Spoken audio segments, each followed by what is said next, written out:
Welcome to Blue Talks.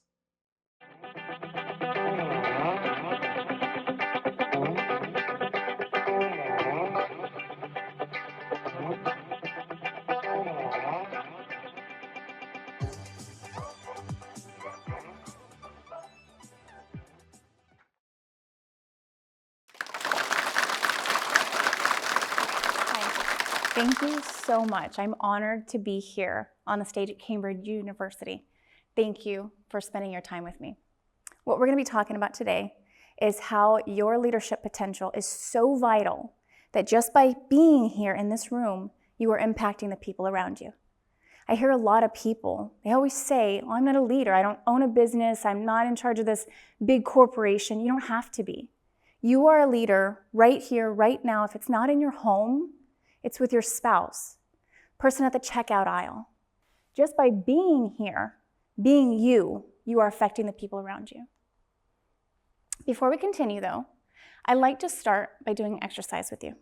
So if you all feel comfortable, go ahead and close your eyes. Take a few slow, deep breaths in through your heart space. Allow your breath to calm and your body to calm. And take another really long, slow, deep breath in through your heart space.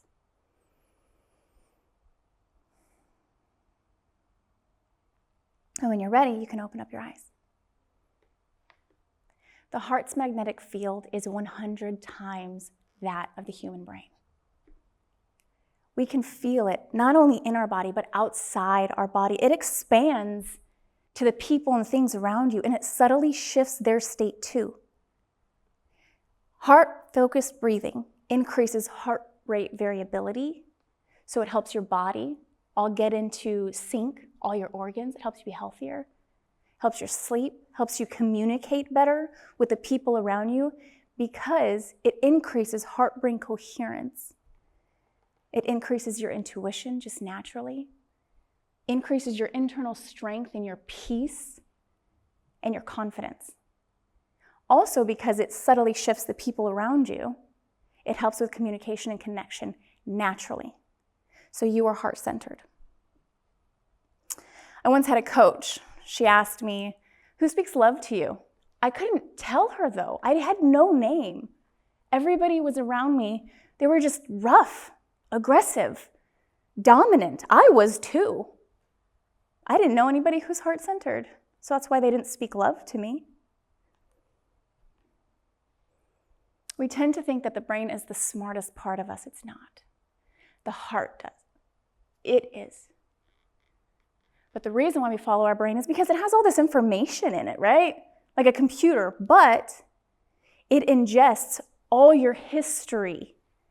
That's what it's programmed to do. It's running off of old, outdated information, and if you don't update it, it's running off of wounds, traumas, mistakes, regrets, and not that it was their fault, but all of our parents' mistakes too.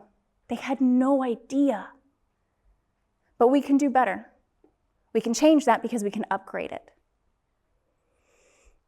Generational trauma was passed down in my family, just like most of us. From my grandparents, to my parents, to me and my siblings.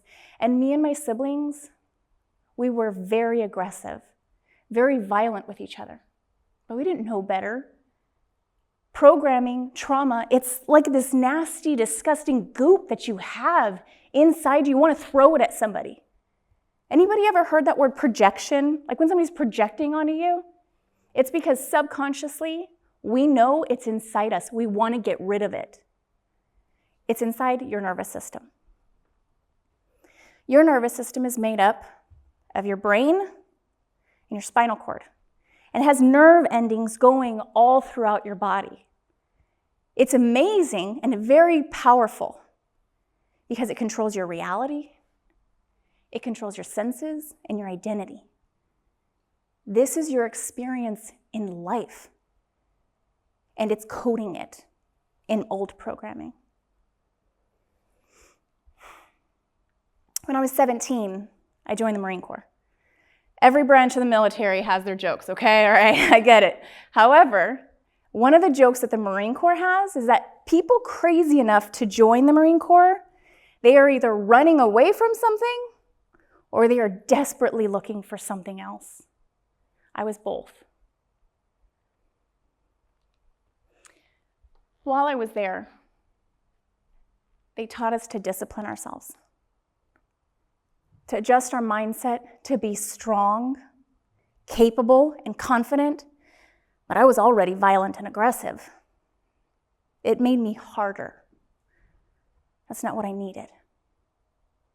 I started taking college courses in psychology. I learned everything I could about healing myself and other people from the inside, biologically. I wanted to solve the problem. I wanted it to end with me, not the next generation, me. So as I was working on myself over the years, I didn't realize just how much balance the nervous system wants. It goes from the left hemisphere of our brain, which is logical, problem solution focused, and it's detail-oriented, but it's also aggressive. It's wanting to attack the target, get the job done, meet your goals. So it's emotionless. That's why it's logical. And then our right hemisphere, which is very creative, it's very expansive and free, it's very emotionally connected, and it's present because it's just open. What our nervous system is doing is trying to balance both sides. So as I was healing, I didn't know that it was trying to do this. I went from complete one side, very aggressive and dominant, to the complete opposite. I was very passive and submissive. My identity changed so many times. It was so hard to keep up. But even though I wanted to quit, I didn't. I pushed through. I call this the pendulum swing. The nervous system, when it's wanting balance, and if you don't know, it will control you and it will move you to extreme opposites. Its goal is to find the middle, right there. And when it does, this is the coolest thing because you have this inside you right now. Our biology knows when the system is balanced, the heart takes the lead. We naturally become heart-centered. When is the last time you looked deep into somebody's eyes and just saw how beautiful their heart was? That makes a lot of people uncomfortable because they can't let you in. That vulnerability, if they're heart-centered, they don't do that. And if you're heart-centered, you trigger healing in them immediately just by seeing them. I'd like to welcome you to my vision of the world. I've adopted a concept called Peak Performance Emotional Intelligence, PPEI. And this is when you get to stand in your strength and be emotionally present at the same time. And every one of us needs it because our biology already wants it. It knows how to do this, we just have to let it.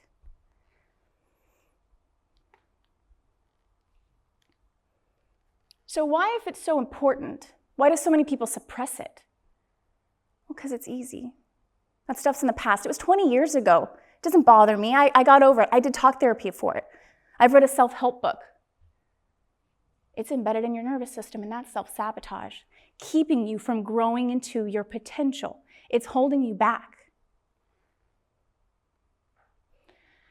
The other hard part is that some people aren't going to like it. It's going to make them uncomfortable because your healing is going to trigger them to heal too. It also takes radical accountability, which means I can't blame, I can't project. What is in my system is my responsibility, and I have to work on that. And if somebody else projects, if somebody else blames, that's okay, that's fine. It takes strength to not engage in negativity, not engage in conflict, and still send them love and kindness, forgiveness, and grace, because it is hard to balance your own nervous system and to heal your stuff. When I was going to boot camp, there was like 30 of us kids, right? All leaving home for the first time. Absolute chaos on a bus in the middle of the night. Drill instructors were screaming. I don't even know what they were saying. But we had to put our head between our legs because they didn't want us to see outside the window driving up to the base. I was horrified, y'all. I thought they were going to take us out back and kill us. They didn't. Thank God, right? They made us stronger. However, that's what it's like working on your wounds. It is absolutely terrifying. You will be in a dark place. You will want to quit. You will feel helpless, but it's not going to kill you. It is going to make you so strong. You have no idea how big your potential is until you walk that path and you embody it. So our unresolved wounds are coding our potential, right? Our job is to move through it. From this point on, when you think of leadership, I'd really like to challenge you to put the word self in front of it. Because there is no leadership that does not have effective self-leadership. Thank you.